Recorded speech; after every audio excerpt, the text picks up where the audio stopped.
Team सरेआम और कानून नाफिज करने वाले इदारों को सबसे ज्यादा मुजाहमत का सामना कराची के इलाके FC एरिया में करना पड़ा था, जहां अंतड़ियों और आलाइशों को पिघलाकर कुकिंग ऑयल और बनस्पति घी बनाने वाले माफिया ने छतों से जदीद हथियारों से फायरिंग और गलियों से हम पर पथराव शुरू कर दिया था। इस माफिया ने गैर कानूनी फैक्ट्रियां गिराने के लिए ले जाए जाने वाले बिल्डोजरों तक को तबाह करने के साथ साथ असिस्टेंट कमिश्नर की गाड़ी उल्टा कर उसे आग लगा दी। उस वक्त कराची के जिला बस्ती के deputy commissioner doctor Saifur Rahman और उस वक्त के SSP आमिर फारूकी टीम सरेआम के साथ डटे रहे, बावजूद इसके कि पुलिस इन हमलावरों के हाथों कई बार पसपा हुई। लेकिन बिल आखिर डॉक्टर सैफ और आमिर फारूकी की क़यादत में ये ऑपरेशन अपने अंजाम को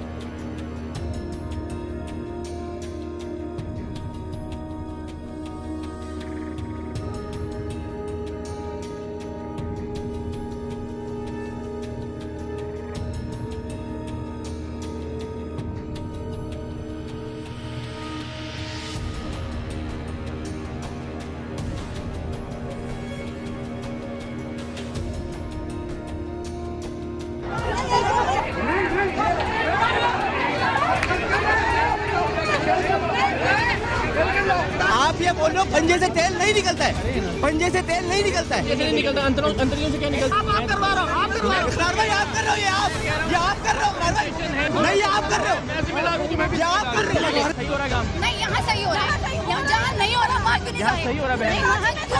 बहन पूरी कराची में सही हो रहा है, पूरी दुनिया में सही हो रहा है। इसका ये मतलब यहाँ गलत होगा। हाँ, मैं अल्हम्दुलिल्लाह सही कर रहा हूँ।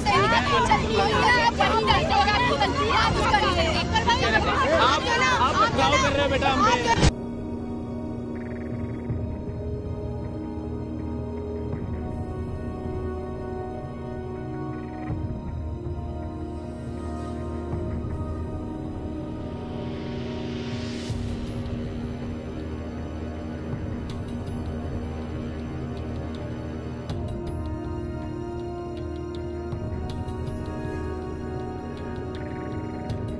हम पावरफुल है ये लोग कि गैर कानूनी असले से फायर करके भगा रहे हैं पुलिस को।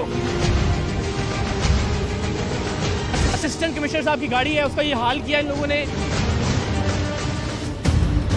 छतों से ऐसे ही पथराव का सामना टीम सरेआम को कराची के इलाके कटी पहाड़ी और बल्दिया टाउन में भी करना पड़ा।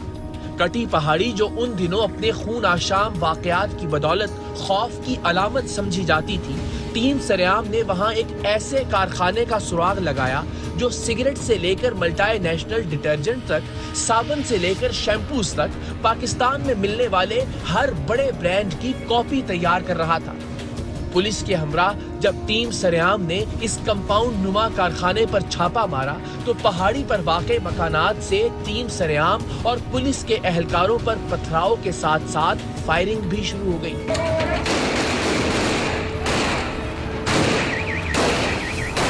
पुलिस के जवानों ने फौरन पोजीशन संभालकर जवाबी फायरिंग की और हमने दीवारों की ओट में होकर जानें बचाई। लेकिन हमने तब तक इस कारखाने का पीछा नहीं छोड़ा जब तक इसे हमेशा के लिए बंद नहीं करवा दिया।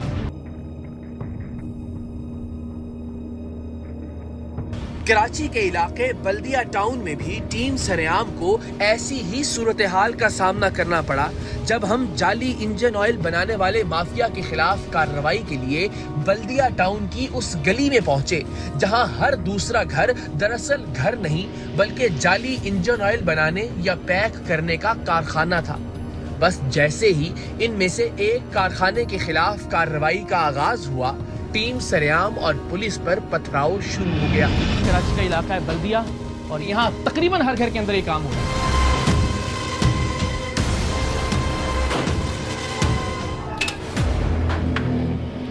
कुछ नहीं, ना ना ना ना ना ना ना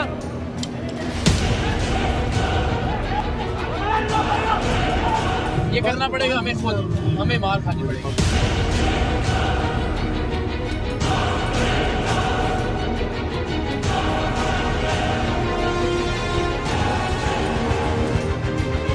आप लोग यहीं के रहने वाले हैं? आपको पता है 2 नंबर काम हो रहा है सारा। पानी पे जितने प्रोग्राम मैंने किए शायद ही किसी ने किया, पता नहीं आपने देखा ही नहीं है। मैंने धाबे जी से जो पाइपलाइन यहाँ आती है वडेरों के साथ टक्कर लेके दिखाया कि पानी आपका सारा चोरी हो रहा है वहाँ से ट्यूबवेलों में। मैंने दिखाया ना, मैं तो अपना काम, आप जब तक अपने इलाकों में अपने दिलों में ईमानदारी पैदा नहीं करेंगे अल्लाह ताला रहम नहीं कर सकता हमारी कौम के ऊपर। हर घर के अंदर ये 2 नंबरी और जालसाजी हो रही हो और आप तवक्को करें कि आपको पानी भी मिलेगा, अल्लाह ताला की रहमत भी होगी और सब कुछ खुश नहीं होगी। ऐसे हम सब ठीक होंगे तो चीजें ठीक होंगी। तो साहब हम किसी की जान थोड़ी को ले रहे हैं। अच्छा तो 2 नंबर काम ये, हम किसी की जान अरे नकली फायदे में सोच रहे हैं ना, तो ये फायदा है, किसी की जान थोड़ी, ये इंजन का फायदा है। जाली इंजन ऑयल बनाने वाले माफिया के खिलाफ टीम सरेआम ने कुछ साल पहले हैदराबाद में भी एक कार्रवाई की थी। हैदराबाद में इस माफिया का सरगना इतना ताकतवर और असरो रसूख वाला था कि उसने ताकत के नशे में चूर होकर कैमरे के सामने मुझे धमकी दी थी कि ये तुम्हारा आखिरी प्रोग्राम होगा। इतने केस आप लोगों पे ठोक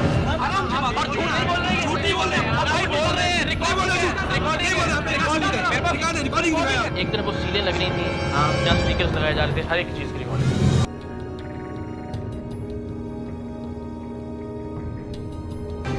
प्रोग्राम होगा आपका, अब दोबारा प्रोग्राम में नहीं आओगे, चलिए मेरा वादा है।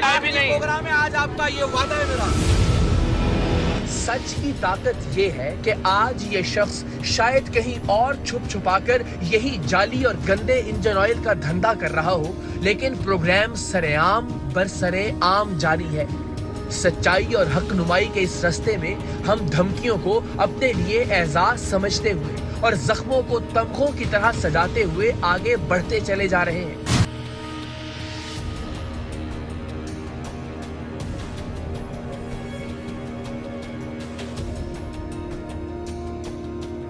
में गज्जू कस्बे के करीब मनशियात फरोशों ने भी हमें ऐसे ही जख्म दिए थे जैसे हमें लाहौर में नसीब हुए। गज्जू में मनशियात फरोशों से मनशियात खरीदने की डील करके उन्हें बेनकाब करने पर पूरे का पूरा गोठ टीम सरेआम पर हमलावर हो गया था। मनशियात फरोश ने पहले गिरफ्तारी से बचने के लिए करीब के गंदे नाले में छलांग लगाई और फिर चिल्ला चिल्लाकर पूरे गांव को इकट्ठा कर। और ये तमाम जो आप पानी देख रहे हैं, ये पानी नहीं, दरअसल कच्ची शराब है। गली गली हर जगह इर्द गिर्द के देहात में कच्ची शराब का एक कारोबार जारी है। शराब है, लड़ाई का भी आगाज है और जाहिर है ये बड़ी लंबी जंग है।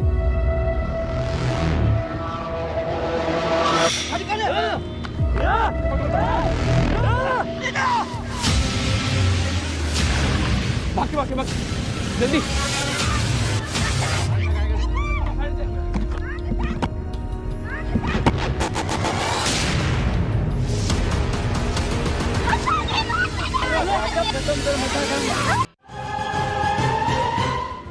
कराची में जिन दिनों खौफ और दहशत का राज था, उन दिनों हमने सरकारी कुतब और सरकार की जानिब से मुफ्त तकसीम किए जाने वाले एनर्जी सेवर्स की बाजार में खुलेआम फरोख्त पर एक प्रोग्राम किया था।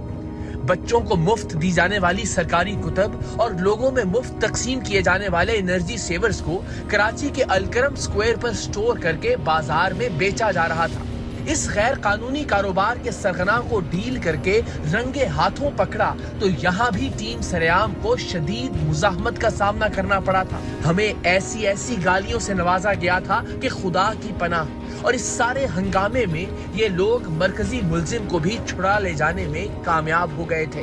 और कहाँ ना मिलेगी ये किताबें? मेरा ख्याल है कि कराची में हर जगह दिख रही है। मेरे साथ कुछ करने से पहले मेरे बच्चों के बारे में सोच लें। आप उस मुल्क के बच्चों के बारे में सोचते तो ज़्यादा अच्छा था। मतलब ये किसी गरीब के घर में लगने के लिए बल्ब था ना भाई? तो यार फिर आओ ना साथ बैठ जाओ मोबाइल के अंदर। मोबाइल में क्यों बैठूं? मैंने कोई जुर्म करा क्या? अरे जुर्म नहीं किया आपने।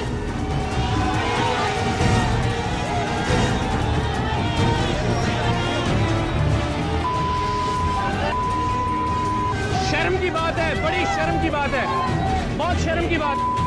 यही काम कर रहा हूँ, खड़ा हूँ आप लोगों के बीच में, गालियाँ खा के खड़ा हूँ ना, मेरे दोस्त गालियाँ खा के खड़ा हूँ। मैंने कोई गलत काम किया था? मैंने कोई जुर्म किया जो गालियाँ खा रहा हूँ? आप लोगों में से किसी ने आवाज उठाई उसके खिलाफ?